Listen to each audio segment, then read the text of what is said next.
नमस्कार। मैं अनीता इस कथा पटल पर आप सभी का हार्दिक स्वागत करती हूँ। दोस्तों, भारतीय साहित्य में प्रेमचंद का अपना ही एक स्थान है। पिछले 100 वर्षों से आज तक वो पाठकों के हृदय में अपना स्थान बनाए हुए हैं। 31 जुलाई इस महान लेखक का जन्म दिवस है। इस विशेष अवसर पर इस पूरे माह आपके लिए प्रेमचंद जी की कहानियों को आपके समक्ष लाने का एक छोटा प्रयास किया है। तो आपके लिए लेकर आई हूँ एक बार फिर प्रेमचंद जी की एक और लोकप्रिय कहानी, जिसका शीर्षक है सौत। जी हाँ, पिछले अंक में भी आपने इसी शीर्षक से एक कहानी सुनी थी। उनकी इस अनूठी कहानी सौत को आलोचक उनकी पहली कहानी भी मानते हैं। इसे सुनकर अपने कमेंट जरूर लिखिएगा कि इन दोनों कहानियों में क्या अंतर आपने महसूस किया। अगर आप इस चैनल पर नए हैं तो आगे बढ़ने से पहले चैनल को सब्सक्राइब करें, शेयर करें और हाँ, कहानी को लाइक करना ना भूलें। तो आइए सुनिए ये कहानी। जब रजिया के 2-3 बच्चे होकर मर गए और उम्र ढल चली तो रामू का प्रेम उससे कुछ कम होने लगा और दूसरे ब्याह की धुन सवार हुई। आए दिन रजिया से बकझक होने लगी। रामू एक न एक बहाना खोजकर रजिया पर बिगड़ता और उसे मारता और अंत को वह नई स्त्री ले ही आया। इसका नाम था दासी। चंपई रंग था, बड़ी बड़ी आंखें, जवानी की उम्र। रजिया भला इस नव यौवना के सामने क्या जचती। फिर भी वह जाते हुए स्वामित्व को जितने दिन हो सके अपने अधिकार में रखना चाहती थी। गिरते हुए छप्पर को थूनियों से संभालने की चेष्टा कर रही थी। इस घर को उसने मर मर कर बनाया है, सहज ही में नहीं छोड़ सकती। वह इतनी बेसमझ नहीं है कि घर छोड़कर चली जाए और दासी राज करे। एक दिन रजिया ने रामू से कहा, मेरे पास साड़ी नहीं है, ला दो। रामू उसके एक दिन पहले दासी के लिए अच्छी सी चुनरी लाया था। रजिया की मांग सुनकर बोला, मेरे पास अभी रुपया नहीं है। रजिया को साड़ी की उतनी चाह न थी जितनी रामू और दसिया के आनंद में विघ्न डालने की। बोली, रुपए नहीं थे तो कल अपनी चहेती के लिए चुंदरी क्यों लाए? चुंदरी के बदले उसी दाम में 2 साड़ियां लाते तो एक मेरे काम नहीं आ जाती? रामू ने शिक्षा भाव से कहा, मेरी इच्छा, जो चाहूंगा करूंगा। तू बोलने वाली कौन है? अभी उसके खाने खेलने के दिन है। तू चाहती है उसे अभी से नून तेल की चिंता में डाल दूं? यह मुझसे ना होगा। तुझे ओढ़ने पहनने की साध है तो काम कर। भगवान ने क्या हाथ पैर नहीं दिए? पहले तो घड़ी रात उठकर काम धंधे में लग जाती थी, अब उसकी डाह में पहर दिन तक पड़ी रहती है। तो रुपए क्या आकाश से गिरेंगे? मैं तेरे लिए अपनी जान थोड़ी ही दे दूंगा। रजिया ने कहा, तो क्या मैं उसकी नौकर हूं कि वह रानी की तरह पड़ी रहे और मैं घर का सारा काम करती रहूं? इतने दिन छाती फाड़कर काम किया, उसका यह फल मिला? रामू बोला, मैं जैसे रखूंगा वैसे ही तुझे रहना पड़ेगा। रजिया बोली, मेरी इच्छा होगी रहूंगी, नहीं तो अलग हो जाऊंगी। रामू ने जवाब दिया, जो तेरी इच्छा हो कर, मेरा गला छोड़। रजिया ने कहा, अच्छी बात है, आज से ही तेरा गला छोड़ती हूँ, समझ लूंगी विधवा हो गई। रामू दिल में इतना तो समझता था कि यह गृहस्थी रजिया की जोड़ी हुई है, चाहे उसके रूप में, उसके लोचन विलास के लिए आकर्षण न हो। संभव था कुछ देर के बाद वह जाकर रजिया को मना लेता, पर दासी भी कूटनीति में कुशल थी। उसने गरम लोहे पर चोटे जमाना शुरू किया। बोली, आज देवी जी किस बात पर बिगड़ रही थीं? रामू ने उदास मन से कहा, तेरी चुंदरी के पीछे रजिया महाभारत मचाए हुए है। अब कहती है अलग रहूंगी। मैंने कह दिया, तेरी जो इच्छा हो कर। दसिया ने आंखें मटकाकर कहा, यह सब नखरे हैं कि आकर हाथ पांव जोड़े, मनावन करे और कुछ नहीं। तुम चुपचाप बैठे रहो, 2-4 दिन में आप ही गर्मी उतर जाएगी। तुम कुछ बोलना नहीं, उसका मिजाज और आसमान पर चढ़ जाएगा।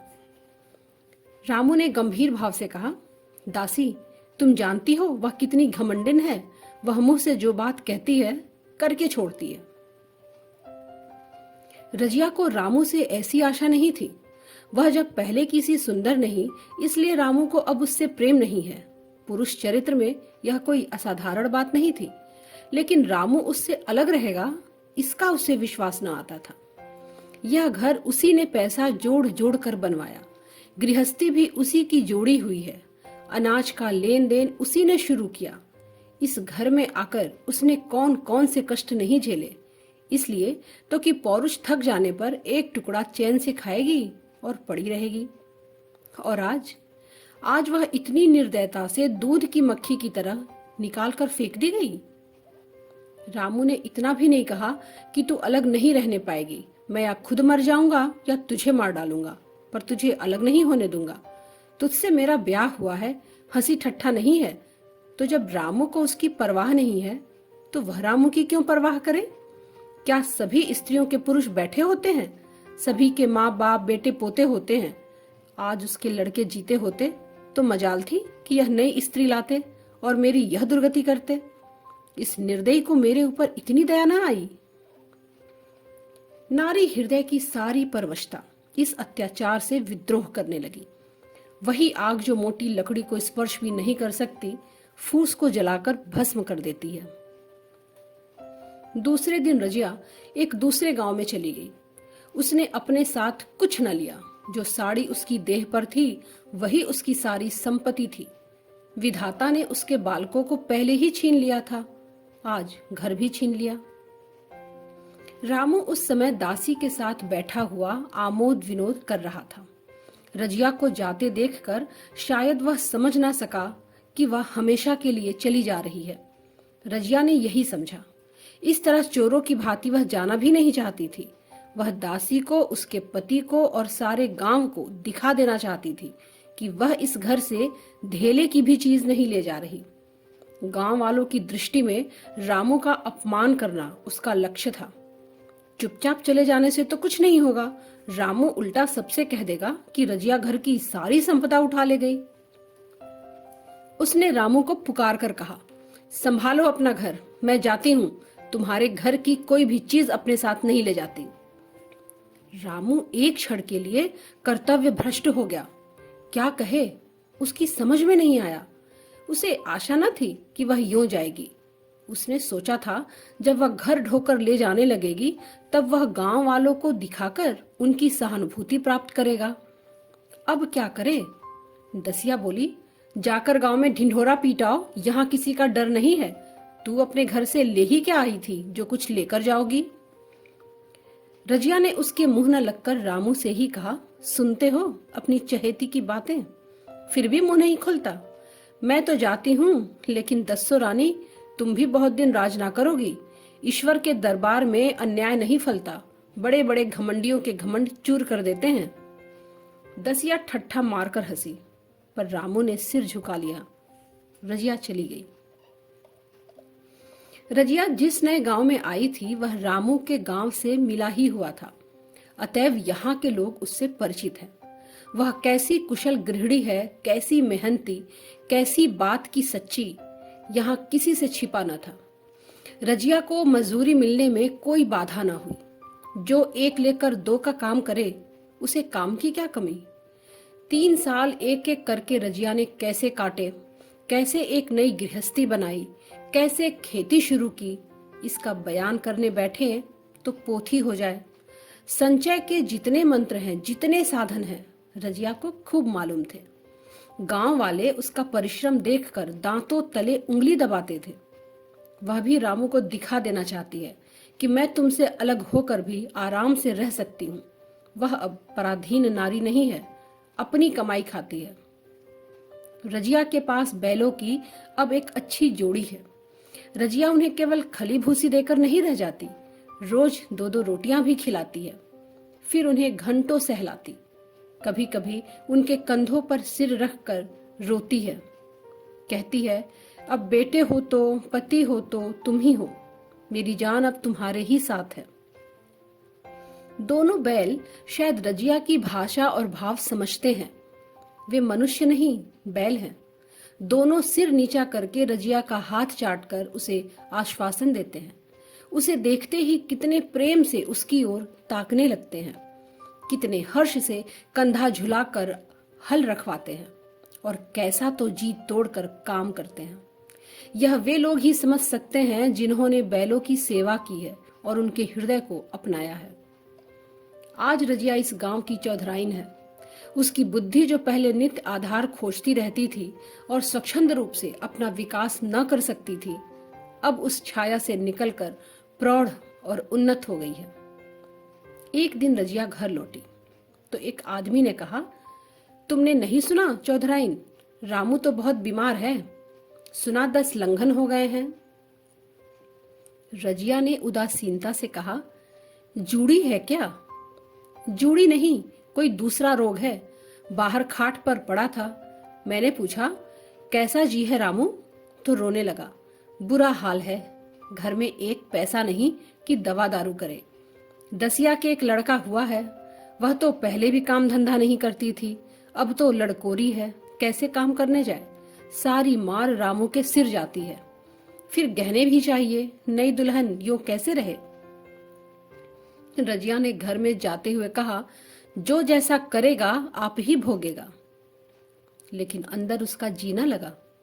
वह एक क्षण में फिर बाहर आई। शायद उस आदमी से कुछ पूछना चाहती थी, पर इस अंदाज से पूछना चाहती थी मानो उसे कोई परवाह नहीं है। पर वह आदमी तो चला गया था।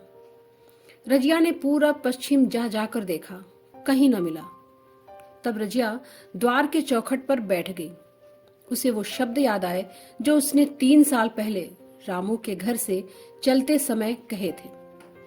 उस वक्त जलन में उसने वह शाप दिया था। अब वह जलन नहीं थी, समय ने उसे बहुत कुछ शांत कर दिया था। रामू और दासी की हीनावस्था अब ईर्ष्या के योग्य नहीं, दया के योग्य थी। उसने सोचा, रामू को 10 लंघन हो गए हैं तो अवश्य ही उसकी दशा अच्छी न होगी। कुछ ऐसा मोटा ताजा तो पहले भी न था, पर इस बीमारी ने तो बिल्कुल ही घुला डाला होगा। फिर इधर खेती बाड़ी में भी टोटा ही रहा, खाने पीने को भी ठीक ठाक ना मिला होगा।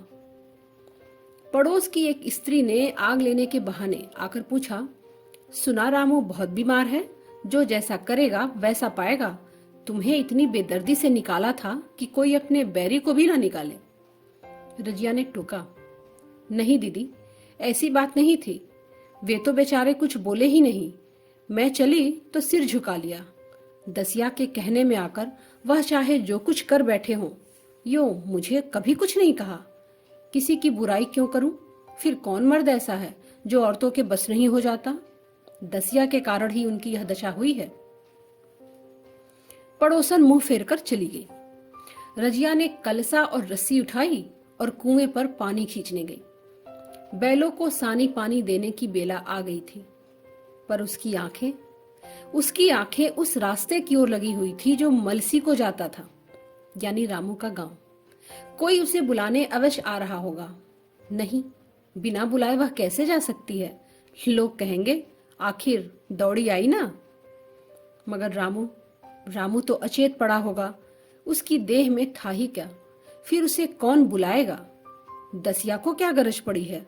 कोई दूसरा घर कर लेगी। जवान है, 100 गाहक निकल आवेंगे। अच्छा, वह आ तो रहा है। हाँ, आ रहा है। कुछ घबराया सा जान पड़ता है। कौन आदमी है? इसे तो कभी मलसी में नहीं देखा।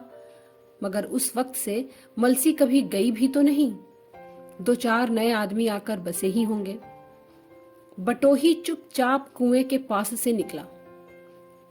रजिया ने कलसा जगत पर रख दिया और उसके पास जाकर बोली, रामू महतो ने भेजा है तुम्हें? अच्छा तो चलो घर, मैं तुम्हारे साथ चलती हूँ। नहीं, अभी मुझे कुछ देर है। बैलों को सानी पानी देना है, दिया बत्ती करनी है। तुम्हें रुपए दे दूं, जाकर दसिया को दे देना। कह देना कोई काम हो तो बुला भेजे। बटोही रामू को क्या जाने, किसी दूसरे गांव का रहने वाला था। पहले तो चकराया, फिर समझ गया। चुपके से रजिया के साथ चला गया और रुपए लेकर लंबा हुआ। चलते चलते रजिया ने पूछा, अब क्या हाल है उनका? बटोही ने अटकल से कहा, अब तो कुछ संभल रहे हैं। दसिया बहुत रो धो तो नहीं रही है? नहीं, रोती तो नहीं थी। वह क्यों रोएगी? मालूम होगा पीछे। बटोही चला गया तो रजिया ने बैलों को सानी पानी किया, पर मन रामू ही की ओर लगा हुआ था। स्नेह स्मृतियां छोटी छोटी तारिकाओं की भांति मन में उदित होती जाती थी। एक बार जब वह बीमार पड़ी थी तो वह बात याद आई। 10 साल हो गए, वह कैसे रात दिन उसके सिरहाने बैठा रहता था, खाना पीना तक भूल गया था। उसके मन में आया, क्यों न चलकर देख ही आवे। कोई क्या कहेगा, किसका मुंह है जो कुछ कहे। चोरी करने नहीं जा रही हूँ, उस आदमी के पास जा रही हूँ जिसके साथ 15-20 साल से हूँ। दसिया नाक सिकोड़ेगी, मुझे उससे क्या मतलब। रजिया ने किवाड़ बंद किए, घर मजूर को सहेजा और रामू को देखने चली, कांपती झिझकती क्षमा का दान लिए हुए। रामू को थोड़े ही दिनों में मालूम हो गया था कि उसके घर की आत्मा निकल गई और वह अब चाहे कितना जोर करे, कितना ही सिर खपाए, उसमें स्फूर्ति नहीं आती। दासी सुंदरी थी, शौकीन थी और फूहड़ थी। जब पहला नशा उतरा तो ठाए ठाए शुरू हुआ। खेती की उपज कम होने लगी और जो होती भी थी ऊट पटांग खर्च होती थी। ऋण लेना पड़ता था। इसी चिंता और शोक में उसका स्वास्थ्य बिगड़ने लगा। शुरू में कुछ परवाह न की, परवाह करके ही क्या करता, घर में पैसे जो न थे। आज 10-12 दिन से उसका दाना पानी छूट गया था।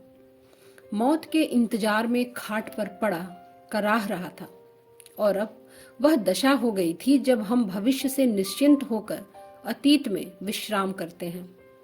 जैसे कोई गाड़ी आगे का रास्ता बंद पाकर पीछे लौटती है।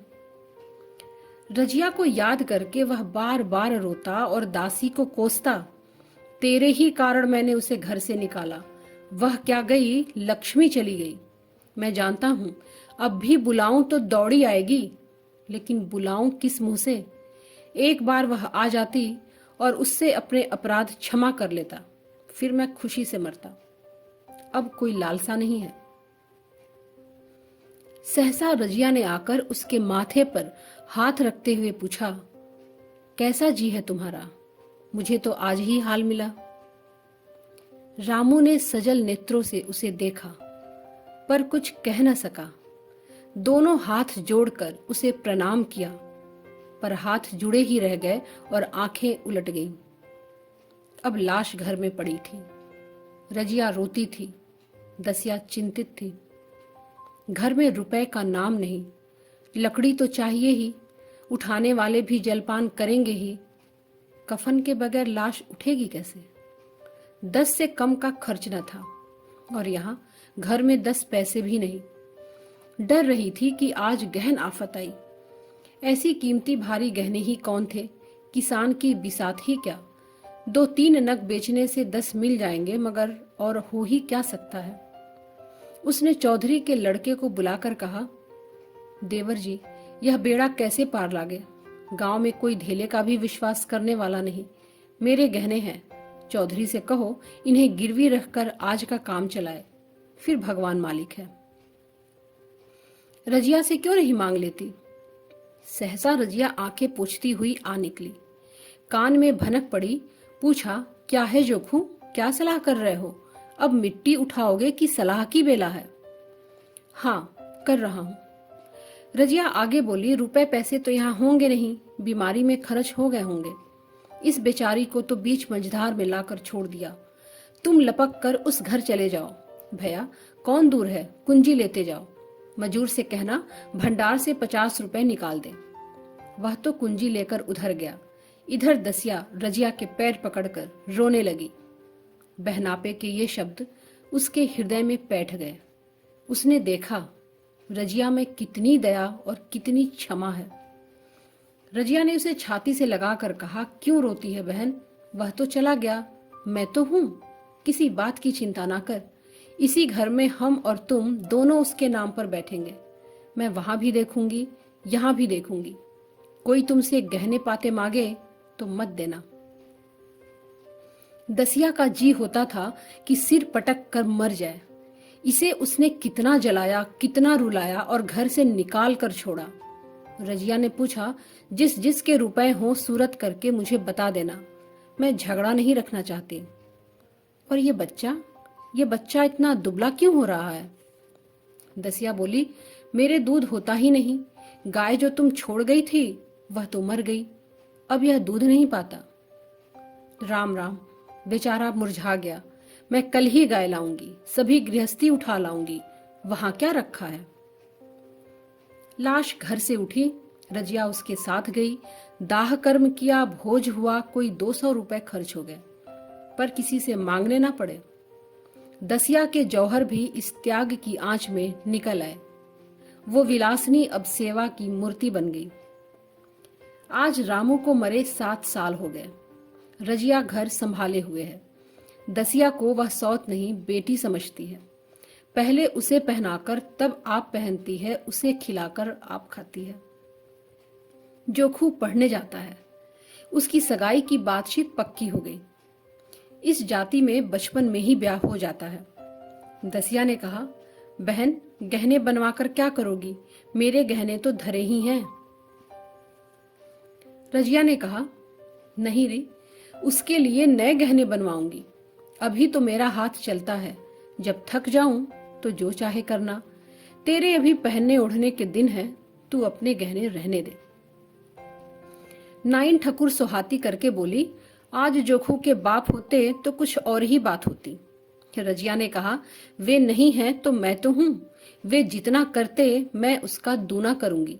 जब मैं मर जाऊं तब कहना जोखू का बाप नहीं है। ब्याह के दिन दसिया को रोते देखकर रजिया ने कहा, बहू तुम रोती क्यों हो, अभी तो मैं जीती हूँ। घर तुम्हारा है, जैसे चाहो रहो। मुझे एक रोटी दे दो बस, और मुझे क्या करना है। मेरा आदमी मर गया, तुम्हारा तो बेटा अभी जीवित है। दसिया ने उसकी गोद में सिर रख दिया और खूब रोई। जी तुम मेरी माता हो, तुम न होती तो मैं किसके द्वार पर खड़ी होती। घर में तो चूहे लौटते थे, उनके राज में मुझे दुख ही दुख उठाने पड़े। सुहाग का सुख तो मुझे तुम्हारे राज में मिला। मैं दुख से नहीं रोती, रोती हूँ भगवान की दया पर कि कहाँ मैं और कहाँ यह खुशहाली। रजिया मुस्कुराकर रो दी। देखा दोस्तों, जब रजिया की ढलती उम्र में उसका पति रामू एक नई स्त्री को ले आता है, परिश्रम से बनाए इस घर में किसी दूसरी स्त्री का राज उसे नहीं भाता। रजिया को ये बात ऐसे चुभती है कि वो अपने ही बसाए घर से बिना कुछ लिए चली जाती है, और रामू उसे रोकने की कोशिश भी नहीं करता। कठिन परिश्रम और अपने बल पर जीने की आजादी की आंच में पके उसके व्यक्तित्व ने उसे जिंदगी के सारे जलन और ईर्ष्या के भाव से मुक्त कर दिया, और वो वापस आकर पति को क्षमा दान देती है।